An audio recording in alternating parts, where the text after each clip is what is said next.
ശരി, ഒരു ചെറുപ്പക്കാരൻ +2 കഴിഞ്ഞ അല്ലെങ്കിൽ 17 വയസ്സുള്ള 18 വയസ്സുള്ള 19 വയസ്സുള്ള 20 വയസ്സുള്ള കേരളത്തിലെ ഒരു ചെറുപ്പക്കാരന്റെ മാനസികാവസ്ഥ എന്താണെന്ന് ചോദിച്ചാൽ അവൻ നിസ്സംശയം എനിക്ക് പറയാൻ കഴിയും, any country is better than my state എന്നുള്ളതാണ് അവരുടെ ചിന്ത. ഇവിടെ നിന്ന് എങ്ങനെയെങ്കിലും കടന്നുപോയാൽ നമ്മൾ രക്ഷപ്പെടുമെന്ന് ചിന്തിക്കുന്ന ഒരു തലമുറ വളർന്നു വരുന്നത് വളരെ ഭയാനകമായ ഒരു കാര്യമാണ്. 8,000 രൂപയ്ക്കും 9,000 രൂപയ്ക്കും 7,500 രൂപയ്ക്കും 6,000 രൂപയ്ക്കും ഈ കേരളത്തിൽ ചെറുപ്പക്കാർ പണിയെടുക്കേണ്ടി വരികയാണ്.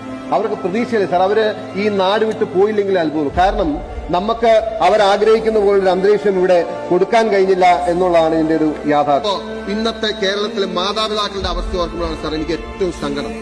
ഇവിടെ സ്വന്തം അച്ഛനെയും അമ്മയും ഒരു ബംഗാളിയെ നോക്കാൻ ഏൽപ്പിച്ചിട്ട് UK സായിപ്പിന് മരുന്നെടുത്ത് കൊടുക്കുകയും അവരെ കുളിപ്പിക്കുകയും അവരുടെ കാര്യം നോക്കുകയും ചെയ്യുന്ന ഒരു മകൻ അവിടെയാണ്. അച്ഛനോടും അമ്മയോട് സ്നേഹം ഇല്ലാത്തതുകൊണ്ടല്ല.